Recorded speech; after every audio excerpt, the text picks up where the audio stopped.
Bienvenue sur le podcast Heroic People, je suis Marc Baillet. Dans chaque épisode, nous vous présentons une personne inspirante ou un message pour vous aider à découvrir les clés de la transformation, du développement du potentiel et de la force d'âme.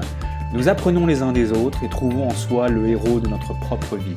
Partager nos convictions, partager nos vulnérabilités, dépasser nos peurs, se transformer pour pouvoir transformer le monde, agir ensemble.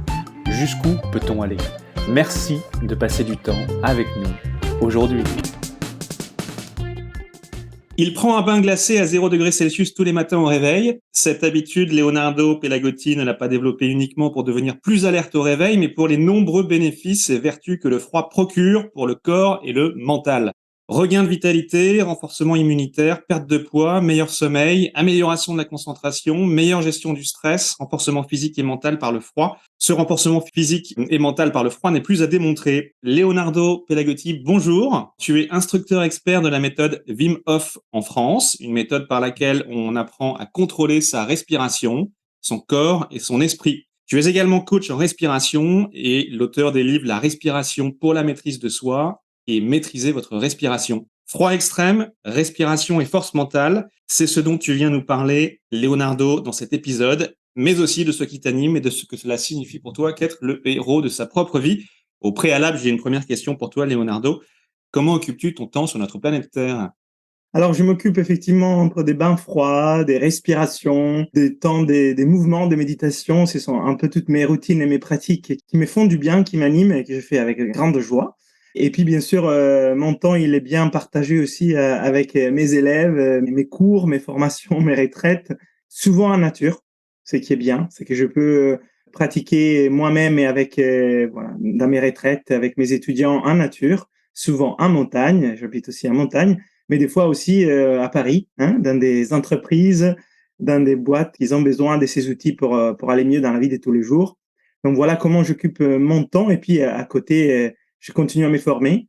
Je suis aussi instructeur de yoga et j'aime tout ça, donc je continue à me former pour tout ce qui concerne aussi les dépassements de ces petites limites que des fois on s'impose pour aller chercher plus loin qu'est-ce qui est le véritable potentiel qu'on garde en nous. Nous avons tous des obstacles à surmonter. Est-ce qu'il y a dans ta vie un obstacle, un défi majeur, qu'il soit mental, physique, émotionnel ou perçu, que tu aies rencontré et qui a opéré, justement, généré un peu un retournement dans ta vie, que tu as réussi du coup à transformer pour le mettre au service de toi-même et des autres ? Alors, j'ai mes 2 minimum qui m'ont bien impacté et sur lesquels j'ai bien travaillé, mais le travail reste toujours réel. On ne s'est jamais achevé complètement. C'est des degrés d'avancement sur quelque chose. Donc, mon premier limite, c'était mon propre mental. Donc, c'est compliqué parce qu'à la fois, j'étais la solution et le problème. Et c'est vrai qu'à la base, je n'avais pas beaucoup d'outils quand j'étais tout jeune en Italie. Et c'était dans le cadre de mes compétitions de gymnastique. J'étais gymnaste au niveau national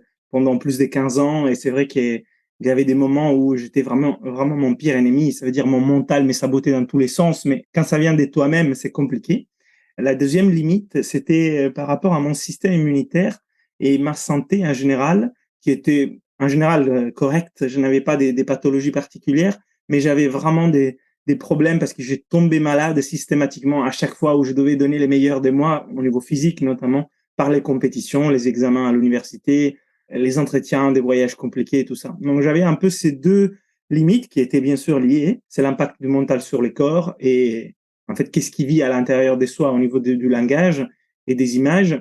C'est vrai que là, j'ai heureusement un jour trouvé la méthode Wim Hof qui a proposé par des biais différents et pas en travaillant directement sur ces 2 problèmes-là, mais par des biais différents qui étaient les bains froids, la respiration, des exercices de yoga, des méditations, a proposé une bonne solution. Et finalement, je me suis bien pris en main et ça a transformé drastiquement, surtout au début, un peu de semaines, c'est là, et puis ça a perduré dans les temps. Et puis, bien sûr, c'est jamais totalement résolu, donc je continue à travailler sur ça. Des fois, c'est manifeste en quelque forme, je l'observe mieux, mais maintenant, j'ai les outils. Donc, ce qui est bien, c'est que maintenant, je les vois arriver, mais j'ai les outils pour travailler et ça, j'aime bien. J'aime bien voir que j'ai un peu plus des contrôles et des pouvoirs sur ça parce qu'avant, je me sentais vraiment impuissant et j'ai navigué à l'aveugle. Donc, c'est pas des bonnes sensations. Mais là, aujourd'hui, avec tout ce que j'ai développé comme outil, même si ça arrive, de pouvoir voir sa limite à nouveau taper et dire, ah, OK, là, j'ai je n'ai pas encore dépassé la limite dans cette situation-là, à ces niveaux-là, à ces degrés-là. Et ben maintenant, j'ai des outils et je les mets en place. Et c'est vrai que ça arrive de façon continue de pouvoir utiliser ces exercices avec les froids, la respiration, c'est qui m'enseigne la méthode Wim Hof ou d'autres techniques pour aller un peu plus loin dans la vie de tous les jours. Voilà. Comment est-ce que du coup tu es arrivé dans cette activité, enfin ce business du froid, de la glace et de la respiration? J'en terme le terme business parce qu'aujourd'hui c'est ton activité, c'est celle que tu opères au quotidien qui te fait vivre. J'ai lu les livres de Wim Hof. C'est un ami qui me l'a donné en cadeau, justement parce qu'en échangeant avec lui, il m'expliquait qu'il y avait peut-être des outils que je pouvais employer pour aller mieux par rapport à ceux sur lesquels je me plaignais. Et puis, du coup, j'ai lu les livres. Je n'ai pas forcément adhéré tout de suite à ce qui était raconté dans ces livres parce qu'il est très loin de ma culture, très loin de ce que j'avais l'habitude de faire, très loin aussi de ma forme de pensée et de ce que je voyais dans la réalité. Donc, du coup, je n'ai pas pratiqué tout de suite la méthode Wim Hof. Puis, en série de circonstances, on fait en sorte qu'il y a un peu de temps, je me suis baigné dans la mer du Nord l'hiver sans préparation. J'ai reçu un mail avec la formation des Wim et puis à la fin, je me suis trouvé faire des douches froides début janvier dans mon appart parisien et j'ai commencé, parce qu'à l'époque j'habitais à Paris, et j'ai commencé à pratiquer la méthode Wim Hof dans ma vie de tous les jours. Et j'étais ingénieur, voilà, dans une grosse boîte. Il y avait quand même un peu de stress, un peu de fatigue, un peu, comme je te disais, des rhumes, problème à gérer mon système immunitaire et un peu les émotions aussi, si tu veux. Mais c'est bon, des choses un peu classiques, hein, si tu veux, rien d'étrange. Et justement, parce que je n'ai pensé que c'était rien d'étrange, je n'avais pas vraiment mis en place des solutions. Et j'ai accepté un peu tout ça. J'ai commencé à pratiquer la méthode Wim Hof sans forcément m'attendre à des choses spécifiques, mais juste un peu curieux de voir si finalement ça aurait pu me faire quelque chose. Un peu plus de curiosité que d'attente, je dirais. Et finalement, en peu de semaines, je me suis vraiment senti revivre en termes de ma vitalité, de mon énergie, mais aussi de ma sérénité mentale. C'est comme quand on se réveille le matin et on est peut-être heureux de faire ce qu'on va faire, parce qu'on est en vacances ou parce qu'on a plein d'énergie, et ça tous les jours pendant des mois et des mois. Et je me disais, bah, ça faisait peut-être 20 ans, 25 ans que je ne m'étais pas senti comme ça. Je me rappelle quand j'étais petit, des fois, voilà. Je me réveillais plein d'énergie, plein à attaquer la vie. Et puis, je me suis dit, bah, qu'est-ce qui se passe? Je suis allé voir Wim Hof parce que je voulais lui demander, bah, en fait, comment est-il possible que juste en faisant ces quelques exercices, je me sens si bien. Et lui, il m'a dit, bah, voilà, deviens instructeur de la méthode Wim Hof et tu comprendras. Et du coup, c'est comme ça que j'ai démarré les parcours. Je me suis formé avec Wim en 2016 et je suis devenu instructeur en 2017. Et puis, à ces moments-là, j'ai commencé à partager ces outils. Moi, je continuais à pratiquer moi-même et je commençais à aller un peu plus loin dans tous ces outils. Et finalement, ce qui était devenu juste une pratique personnelle est devenu un partage. D'abord, la famille, les collègues, les amis. Et puis, ça prenait de l'ampleur parce que les gens étaient intéressés, ils avaient des bienfaits, me demandaient de faire plus de stages. Donc, je les faisais pendant tous les week-ends, les soirées, je faisais des cours à Paris, les congés, mais j'étais toujours ingénieur. Donc, j'avais à un certain moment un emploi du temps qui était bien plein. Et puis, à un certain moment, c'est vrai que je me suis dit, je suis bien plus heureux à faire ça qu'à être ingénieur. Et j'ai entamé un changement des vies très progressif sur plusieurs années qui a fait en sorte que, voilà, aujourd'hui, j'ai totalement changé de vie. J'habite dans un chalet en montagne à 1500 mètres. Je n'ai pas de voisins. Je me baigne dans l'eau froide. Je respire. Je suis en nature et j'organise, voilà, des stages, des retraites, des cours, des team building, B2B, B2C. Et c'est devenu aussi mon activité, voilà, si tu veux, de travail. Mais ça a commencé vraiment par une exploration personnelle de ça. Parce que, voilà, un peu de curiosité et puis un peu, comment dire, j'ai senti que ça allait me faire du bien. Wim Hof, tu viens d'en parler, c'est un Américain qui doit son surnom de The Iceman en établissant des records liés à l'exposition du froid. Il a par exemple gravi le mont Kilimandjaro en short, couru un semi-marathon pieds nus sur le cercle arctique, il est resté 112 minutes dans un conteneur couvert de cubes de glace. Il a aussi développé une méthode par le froid, donc tu en parlais, cette fameuse méthode qui est une voie naturelle vers un état optimal pour le corps et l'esprit. Il a donc joué un grand rôle dans ton évolution de vie. Oui, tout à fait. Wim Hof, donc, 64 ans, il est hollandais. Il habite à Amsterdam maintenant, mais il est en maison en Pologne, c'est ses centres de formation et tout ça. Et c'est un personnage assez incroyable, out of the box, avec une très belle énergie et des bonnes valeurs. Et puis, des bonnes capacités à travailler corps mental, c'est qui est bien utile, à vulgariser des aspects yogique, un peu, qui nous parlait pas trop parce que c'était pas notre culture avec la science, en étudiant son corps et celui de ses étudiants. Et donc, ça a permis de rendre disponibles et démystifier des pratiques bien utiles pour le monde moderne, occidental, qui va très vite. On n'a pas beaucoup de temps, on a besoin d'y croire tout de suite aussi. Donc, la science et l'efficacité dans les temps sont deux éléments importants. Et donc, c'est ce qu'il a fait. Mais il n'est pas arrivé tout de suite. Comme tu dis, d'abord, il a dû faire des records pour être un peu crédibilisé dans le monde, hein, parce qu'il faisait des pratiques avant qui n'étaient pas conventionnelles. Donc, ses bains froids étaient bizarres, ses respirations étaient bizarres. Même sa famille critiquait ses pratiques. Puis, il a fait des records du monde, a été connu des Iceman, l'homme des glaces, parce qu'il il faisait beaucoup de choses autour du froid. Et puis, à ce moment-là, la science a commencé à l'étudier et il a changé un peu les livres, hein, des biologies. Donc, il y a aujourd'hui 13 études scientifiques qui ont été publiées juste sur la méthode Wim Hof, ce qui est assez extraordinaire. C'est un bon effort vraiment à voir. Le froid, c'est quoi? En quoi le corps a-t-il besoin du froid? Alors, le froid, je vous dis, c'est la même chose que les chauds, mais deux faces de la même médaille qui sont opposées. Et vraiment, même au niveau scientifique et physique, les froids et les chauds sont la même chose. C'est juste sur des plages différentes. Et donc, qu'est-ce qui est les froids? Si on veut vraiment aller dans la description, ok, c'est en sensation parce qu'on les ressent au niveau du corps. On va les ressentir quand on descend généralement à moins des 18, 17. Hein. C'est qu'on dit le froid commence à avoir des bienfaits à moins de ça. Mais bien sûr, il y a tous les degrés du froid. Il y a, ok, on veut plus froid, c'est 10 degrés, l'eau commence à être bien froide. Ou alors 0 degré, elle est gelée, l'eau. Et puis à moins, c'est les températures négatives, l'eau, il n'y a pas, mais il y a l'air. Donc, on peut faire tout un tas d'exercices avec l'eau ou l'air, dans des bains, des glaces, dans des lacs, dans des cascades. On peut même employer la cryothérapie, hein, ce qui est employé aujourd'hui dans des instrumentations spécifiques qui emploient les bienfaits du froid. Et on a bien besoin du froid parce que on l'a exclu de nos vies dans les dernières dizaines d'années avec les progrès technologiques, ce qui a fait que finalement on n'était jamais plus exposé au froid parce que le froid est désagréable, inconfortable. Et du coup, si on a les moyens pour fuir l'inconfort, on va les faire. Et donc on l'a fait. Les maisons sont chauffées, les voitures sont chauffées, les bureaux sont chauffés, des vêtements très bien techniques aujourd'hui. Et puis moins des temps dehors, finalement, on s'aperçoit qu'on a vécu une période historique de quelques dizaines d'années, je ne sais pas exactement combien, où finalement on ne s'est plus exposé vraiment au froid. Et en fait, l'exposition au froid a fait toujours partie de l'homme et de la vie de l'homme sur Terre. Du coup, en l'enlevant, on a créé un déséquilibre. C'est aussi simple que ça. Il y a d'autres déséquilibres, hein, c'est pas les seuls, bien sûr. Hein.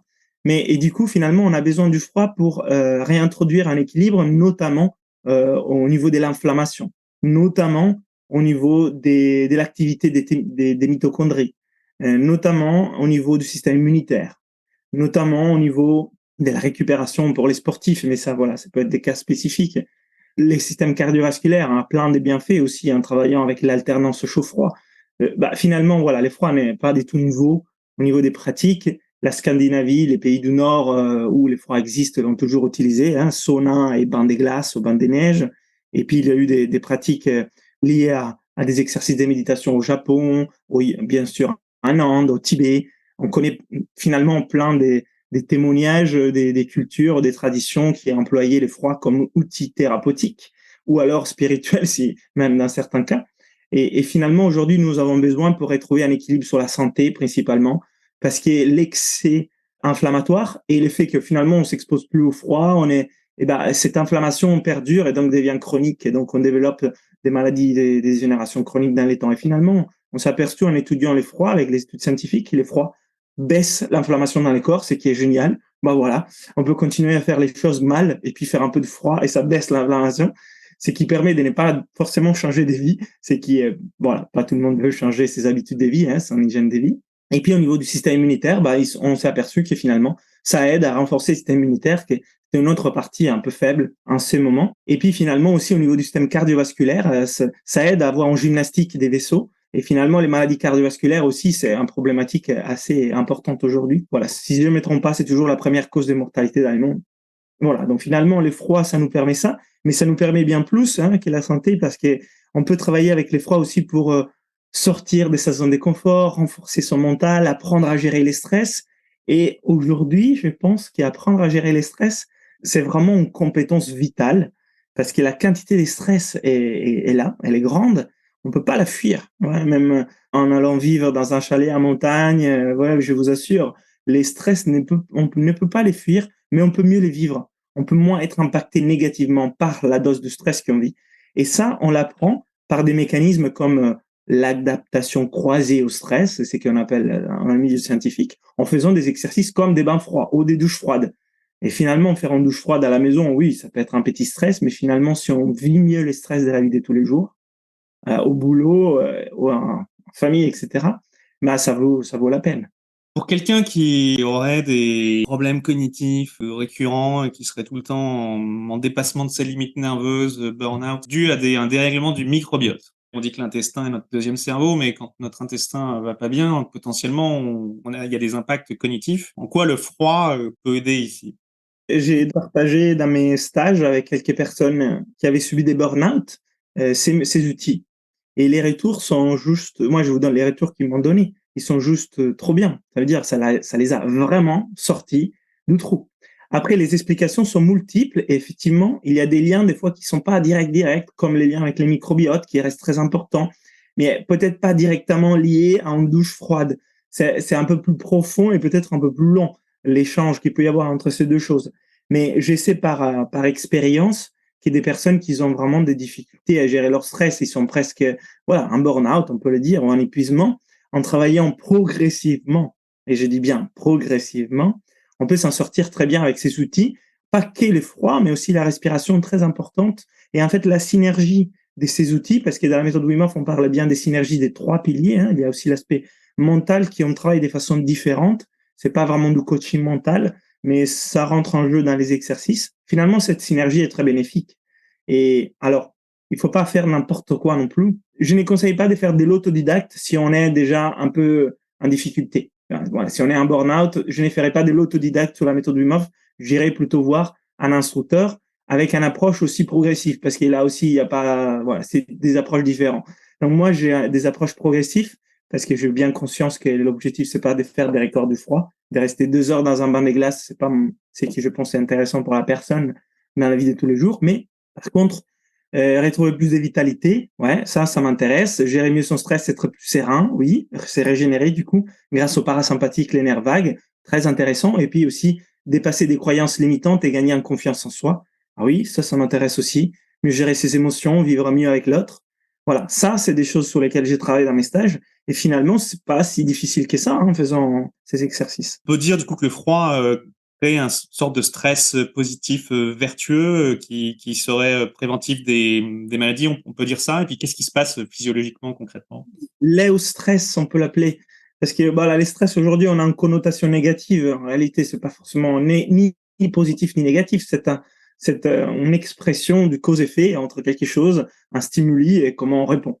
Et bien sûr, si le stress est chronique, c'est pas positif. Hein, ok, les stress chroniques, on est tout le temps stressé, ça nous épuise parce que ça demande des ressources. Donc c'est le burn-out justement. Mais un stress aigu, bah, si on a la capacité de les surmonter, c'est peut-être même bien. Ça veut dire que voilà, ah, c'était stressant, mais je fais comme ça et finalement je me suis sorti et on gagne en confiance, on gagne en conscience, on gagne en fait en quelque chose. Je sais pas, on a surmonté une peur. Et finalement, ce stress, on pourrait dire, c'est dû au stress, mais il y a du stress vraiment au niveau concret, ça veut dire du stress positif au niveau biomécanique, physiologique, chimique.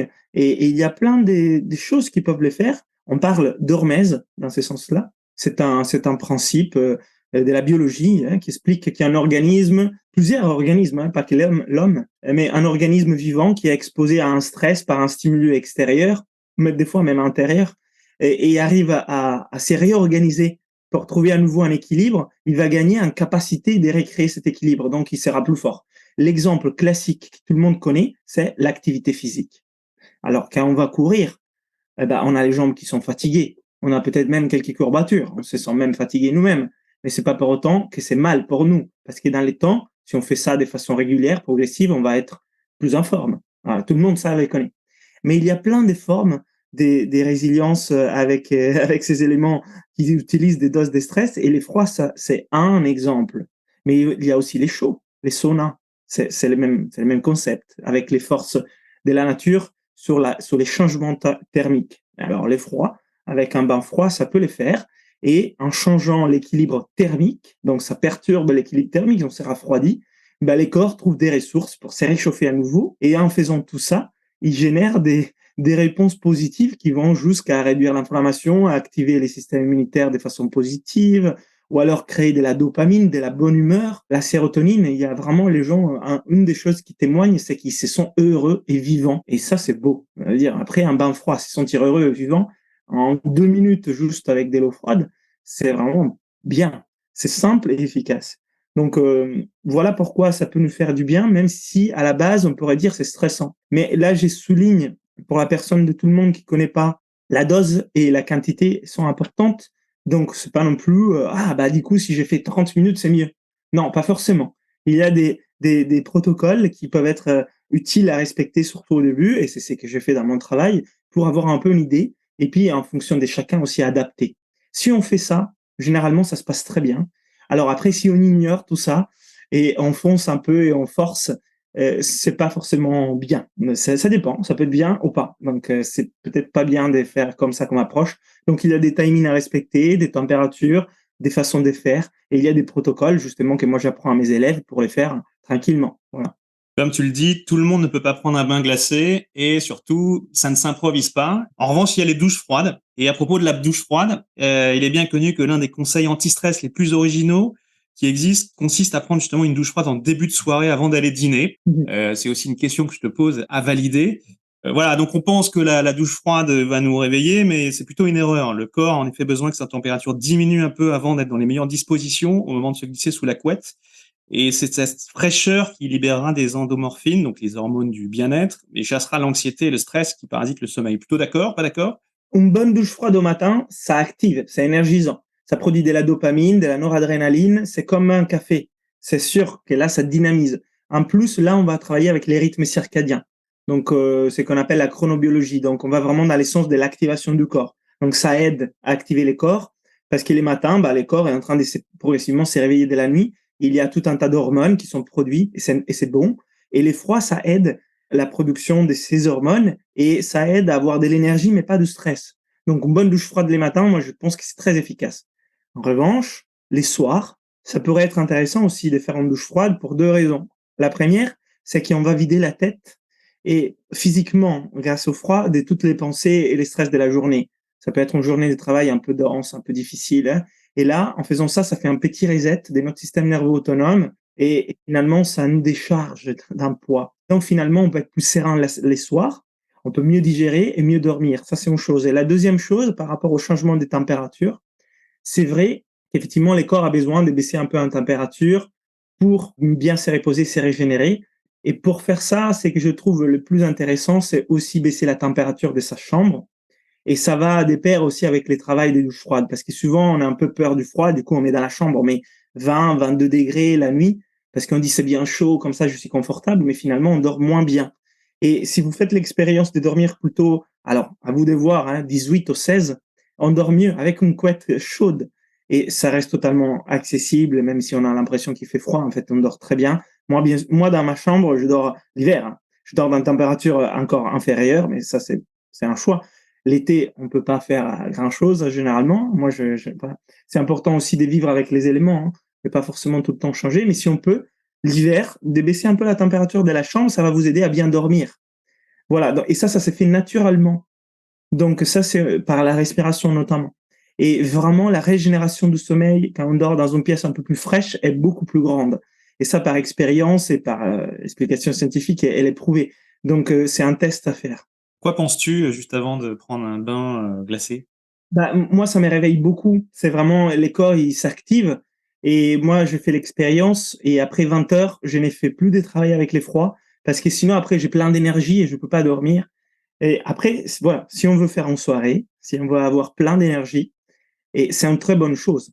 Ça m'est arrivé des fois de me dire, voilà, là, je me fais une bonne douche froide parce qu'après, j'ai un dîner, j'ai une soirée, je donne des conférences et tout, et je m'active. Mais ça, voilà, c'est aussi personnel. Par contre, une douche froide, c'est aussi moins intense. Une douche froide à 19 heures avant de dîner, ça passe très bien et sûrement, ça va vous aider à dormir. Mais un bain de glace, c'est déjà autre chose. L'activation n'est pas les mêmes. Et si je l'ai fait trop tard, moi, dans la soirée, j'ai vu ben, j'ai plein d'énergie pour longtemps. Mais toi, juste avant de rentrer dans le bain glacé, dans quel état d'esprit Ah, es-tu? moi, j'utilise les protocoles classiques de la méthode Wim Hof à chaque fois que j'ai fait mon bain des glaces, bah, parce que c'est nécessaire, ça fait du bien, on vit mieux l'expérience, et puis finalement, j'y respecte aussi l'élément. Donc voilà, j'ai fait mon protocole de préparation. Certes, aujourd'hui, je l'ai fait de façon assez rapide, parce que je le connais. Dans les stages, on l'apprend, ça prend peut-être 2 heures la première fois. Maintenant, je l'ai fait peut-être, et c'est 1 minute. C'est un changement des postures internes, un changement des pensées, quelques mouvements physiques, de la posture physique aussi, une petite respiration, toutes des choses qui, ouais, maintenant je connais, mais je l'ai fait bien sûr parce que la préparation à l'expérience détermine aussi les résultats de l'expérience. On peut pas parler du froid sans parler du chaud. Les deux cohabitent. Froid, c'est un peu la sensation contraire du chaud, la chaleur versus l'été, le froid de l'hiver, la fièvre du samedi soir, le froid du lundi matin. Pour toi, qui est une référence dans le monde du froid, quel est ton rapport au chaud? Moi, j'aime bien les chauds aussi. Bah, après, je suis italien, j'ai grandi sous la côte italienne, j'aime bien les chauds aussi. Et en fait, finalement, les chauds, ça nous fait du bien aussi. Ce qui nous fait pas trop du bien, c'est le tiède. Ça veut dire c'est confortable, et voilà. Mais on n'aura pas forcément des bienfaits physiologiques à travailler avec les tièdes. Par contre, à travailler avec du froid ou du chaud, mais je parle du vrai froid et du vrai chaud, là, on peut avoir des bienfaits physiologiques. Donc moi, j'aime bien les chauds et chez moi, j'ai un sauna et je me fais des saunas à 80, 90, 100 degrés. Et j'y reste d'ailleurs même un petit moment parce que maintenant j'ai l'habitude et je trouve c'est vraiment très, très bon. Et j'aime la sensation d'avoir très chaud. En revanche, gérer les chauds, c'est un peu plus difficile que gérer les froids. Parce que les corps a plus des mécanismes de réchauffement que des refroidissements par rapport à notre constitution vraiment biologique d'animaux qui produisent de la chaleur en vivant. Et donc, finalement, c'est vrai qu'il faut, voilà, à un certain moment, quand il fait très chaud, ben, on peut pas y rester autant qu'on veut, parce qu'après, il y a les corps qui augmentent, on se déshydrate, et donc, à un certain moment, voilà, il faut faire attention au chaud. Il faut faire aussi attention au froid, mais en général, le corps, il s'adapte plus longtemps au froid qu'au chaud. C'est peut-être moins agréable, mais après, en réalité, c'est pas vrai non plus, parce que vous imaginez, bah, être à 50 degrés dehors, pas forcément agréable non plus, hein. Donc, les chauds qui est agréable, pour nous, c'est plutôt, ouais, 20, 25 degrés. Donc, finalement, c'est le tiède. Ouais, on est d'accord. Les tièdes, c'est simple à vivre. C'est totalement à l'intérieur de la zone de confort. Donc, mais on n'a pas forcément d'intérêt autre que juste être en confort. Voilà. Mais c'est bien. Il faut aussi être en zone de confort. On peut pas tout le temps être dehors, hein, parce que c'est fatigant. On dit qu'on a 4 corps, donc physique, émotionnel, mental, spirituel, et que si on simplifie, hein, et que ces 4 grandes briques doivent communiquer entre eux. Avec les bains glacés, on travaille sur quel corps? Bah, directement, on travaille sur le corps physique, hein, c'est sûr. Là, il y a des réponses physiologiques assez immédiates. Mais par ces travails-là, il y a un effet qui est transmis sur d'autres plans. Déjà, les plans émotionnels, énergétiques, tout de suite. Parce que ces changements physiologiques, même les hormones produisent un état des bien-être où on se sent vivant et heureux. Donc, on a de l'énergie, des bonnes émotions. Cela change aussi notre façon de penser, donc notre état mental. On ne pense pas les mêmes choses, on n'a pas la même vision des choses à ces moments-là. Et finalement, en faisant ces travaux en conscience, donc ça aussi dépend de comment on aborde les travaux, on apprend beaucoup, beaucoup sur nous et même sur d'autres choses autour de nous. Et finalement, on pourrait dire que ça impacte aussi ces derniers plans plus sur l'esprit. Donc finalement, les travaux du froid, il a un impact mécanique, ça veut dire direct sur l'aspect physiologique, parce que voilà, c'est l'eau froide. Mais si on fait ça de façon consciente et bien, on va sûrement travailler sur nos émotions, sur notre mental et notre esprit. Mais ça, c'est pas mécanique. Donc, si on s'efforce à faire un bain froid, c'est pas la même chose que si on apprend à le faire. C'est pour ça que je fais des cours, hein. Sinon tout le monde pourrait juste s'efforcer à faire du bain froid. Et tout le monde en serait capable, mais les bienfaits ne seront pas les mêmes. Leonardo, avec qui rêves-tu de prendre un café? J'aimerais bien les prendre, tiens, avec Joe Dispenza, Bruce Lipton et Greg Braden. Se ferait un bon café à trois, j'aurais plein de questions à leur poser. Ah ouais, si on met ces 3 grandes personnalités reconnues du monde de la connaissance de soi, du développement personnel, qu'est-ce qui se dirait à ton avis? On serait en train de rêver sur les pouvoirs incroyables de l'homme et Ouais. comment arriver à les débloquer. Et chacun 3 amis hein, qui ont déjà travaillé ensemble dans les passés justement par rapport à ça. Et moi, j'ai beaucoup à apprendre encore par rapport à leurs travaux et on parlerait des comment utiliser justement des outils, des techniques qu'on a à disposition, comme la respiration, comme les pouvoirs des émotions, comme les pouvoirs de la méditation, comme les pouvoirs des forces de la nature aussi. Ils en parlent de ça aussi, pour justement débloquer ce potentiel de dépasser les limites. Qu'est-ce qui est important pour toi dans la vie, s'il fallait lister 3 valeurs essentielles? Bienveillance, connexion à soi, aux autres et à la nature. J'ai fait l'expérience aussi d'être déconnecté quand j'étais plus jeune. C'est pas forcément quelque chose de... On vit un peu dans un monde parallèle. Donc, connexion à soi, aux autres, à la nature, bienveillance et aussi enthousiasme et rayonnement, inspirer les autres, justement. C'est aussi un peu pour ça que j'ai créé Inspire Potential et l'Académie Inspire. Pour moi, c'est important. Si je peux moi-même m'inspirer moi-même et puis inspirer les autres, ça, c'est très important. Bienveillant avec moi-même et bienveillant avec les autres. C'est aussi la force du cœur, en quelque sorte, avec d'autres mots pour les rendre plus accessibles. Des fois, je parle des gratitudes. Une gratitude vis-à-vis de toutes ces pratiques et vis-à-vis de tous ceux qu'on a et tous ceux qu'on est aussi. La gratitude, c'est une émotion peu exploitée, mais tellement simple, en fait. Finalement, quand on dit merci, si on ressent de la gratitude au même moment, c'est un soin qu'on se fait et on fait à l'autre. Et connexion, voilà, comme je te disais, mais pas connexion aux réseaux sociaux. Ça, je n'ai assez. Connexion à soi, voilà. Être aussi en lien avec soi-même, c'est pas facile. Connexion à l'autre, c'est qui demande déjà de la connexion avec soi-même, sinon ça risque d'être compliqué. Et connexion à la nature qui nous entoure. Ça aussi, pas évident si on habite dans une ville. Donc voilà, pour te dire un peu ces 3, je pense que c'est important. Pour quelle chose ressens-tu le plus de gratitude dans ta vie? À qui as-tu envie de dire merci? Mais la gratitude pour la vie, des fois, c'est aussi simple. C'est vrai que quand j'ai fait ces pratiques les matins, je me dis, bah, merci, c'est trop bon. Et finalement, je sais pas trop qui remercier et je me dis, bah, merci pour la vie. Merci pour être vivant. Et c'était Thich Nhat Hanh, qui est un des mes maîtres spirituels, mais je l'ai pas rencontré personnellement, mais j'ai suivi ses travaux et c'est un bouddhiste.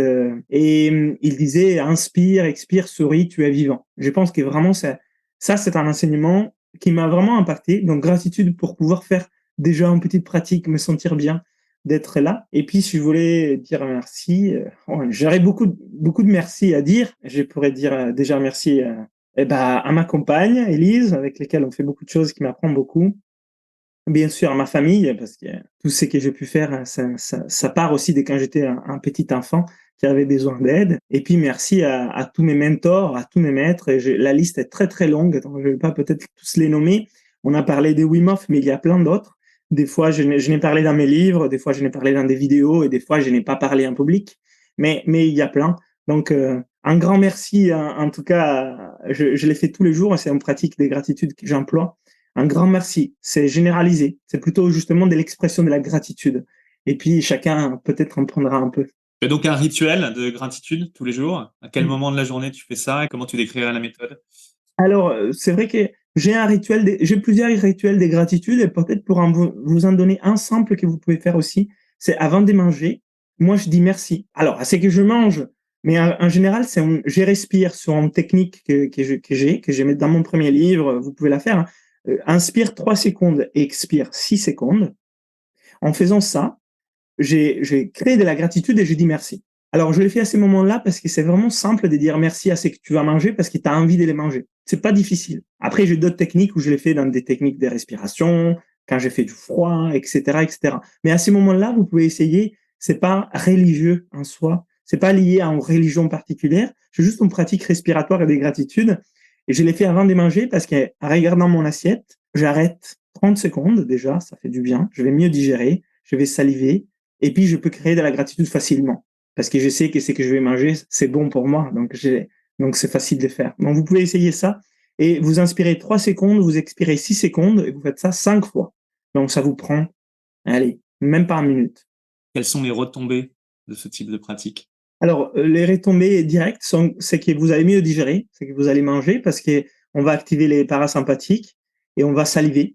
En 30 secondes, 60 secondes, ça se fait. Donc, vous allez mieux digérer, et puis vous allez manger peut-être un peu plus en conscience. Donc, vous allez profiter plus de ce que vous allez manger. C'est aussi une retombée, on va profiter un peu plus. Et puis, finalement, vivre la gratitude en soi, c'est une bonne retombée.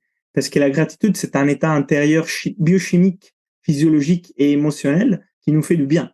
Donc, c'est sûr que c'est pas la même chose d'être stressé et manger ou être en gratitude et manger. Est-ce qu'il y a un conseil ou petit exercice simple et concret que tu peux proposer à ceux qui nous écoutent pour commencer à introduire le changement et regagner en confiance et améliorer tout de suite leur vie et leur quotidien? Donc ça, c'est un exemple. Si ça vous parle pas, une autre chose qui peut vraiment vous faire du bien, à mon avis, c'est de commencer à travailler avec l'eau froide.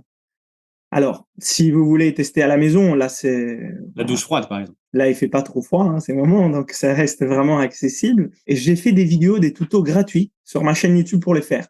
Donc, si ça vous intéresse, voilà, vous mettez Inspire Potential, comment s'exposer au froid, vous trouvez, voilà mes conseils. Vous pouvez faire ça. Si vous voulez ensuite aller un peu plus loin, on fait des stages aussi régulièrement à Paris. On fait des stages en nature. Donc, si vous voulez aller un peu plus loin dans l'apprentissage, c'est une autre possibilité que vous voulez faire pour justement introduire un changement facilement. Parce que ce qu'on fait à la fin du stage, on les met en place dans son quotidien facilement. Ce sont des outils qui ne sont pas difficiles à intégrer. Et pour quelqu'un qui écouterait cet épisode et qui, voilà, il est chez lui et tout de suite, il faut faire quelque chose, ou en tout cas dans les 2 jours, mais qui ne peut pas forcément venir à un stage, il peut commencer à prendre une douche froide. C'est quoi le protocole de la douche froide? Parce qu'on va pas passer directement à de l'eau gelée, j'imagine. Il y a une température, il faut y aller progressivement, commencer par le bas du corps. Mentalement, le plus simple, c'est de mettre juste l'eau froide et pas commencer à choisir la température, sinon Ok. donc on met juste l'eau froide qu'on a à ces moments-là. Généralement, il n'y a pas de souci par rapport à ça. Par contre, on commence par les bas du corps et on respire à chaque fois qu'on change des parties du corps en faisant un soupir, on respire par la bouche pour justement se détendre, éviter de se crisper. Et on commence par les pieds, puis les jambes, puis les bassins, puis les corps, puis les épaules, puis les dos, et on laisse dehors la tête. Pour l'instant, on commence comme ça et on fait 15 secondes. Et en respirant, se détendant 15 secondes, c'est faisable. On fait ça pendant quelques jours. Et puis, on passe à 30 secondes, peut-être la deuxième semaine. Et puis, on passe à 45 secondes la troisième semaine. Et puis, une minute. Et puis, voilà, en un mois, on a en pratique une douche froide de minutes. Et déjà, c'est très bien. C'est très, très bien. Pour toi, que signifie être le héros de sa propre vie? Ben, je pense que ça parle beaucoup justement du déploiement de son propre potentiel. C'est quelque chose qui me parle beaucoup. Et finalement, on disait que les héros étaient nés d'un homme et d'une divinité, qui étaient un peu ces ponts entre les deux. Et justement, je pense que les déploiements de son propre potentiel, ça nous donne en quelque sorte moyen de se sentir plus proche aussi à quelque chose de plus grand et dépasser aussi à sa condition limitée des fois, même si on a des limites. Et justement, ça m'anime beaucoup. Et donc, je dirais que si j'aurais appris à déployer mon véritable potentiel, tout, alors je serais devenu les héros de ma vie. Pour l'instant, je suis un héros en herbe. Quand je chemine, je débloqué des petites choses. Hein. C'est un processus de toute façon. Je pense pas qu'un jour, tac, c'est fait. Je pense que c'est plutôt un processus, mais c'est une bonne vision à suivre, un bon chemin, une bonne trajectoire, une bonne finalité de vie, de pouvoir se dire comment je chemine pour devenir les héros voilà, que je veux être. Et du coup, pour moi, ça serait apprendre à déployer mon potentiel et dépasser ces petites limitations que je me pose sans les savoir ou qui m'ont été imposées sans les savoir. Voilà, pour moi, ça, c'est vraiment important et ça parle un peu de mon travail et de ce que je suis en train de faire. Cette émission, par exemple, quand on me demande ce que c'est, j'explique que c'est une émission sur le développement du potentiel humain. Pour toi, qu'est-ce que c'est le développement du potentiel?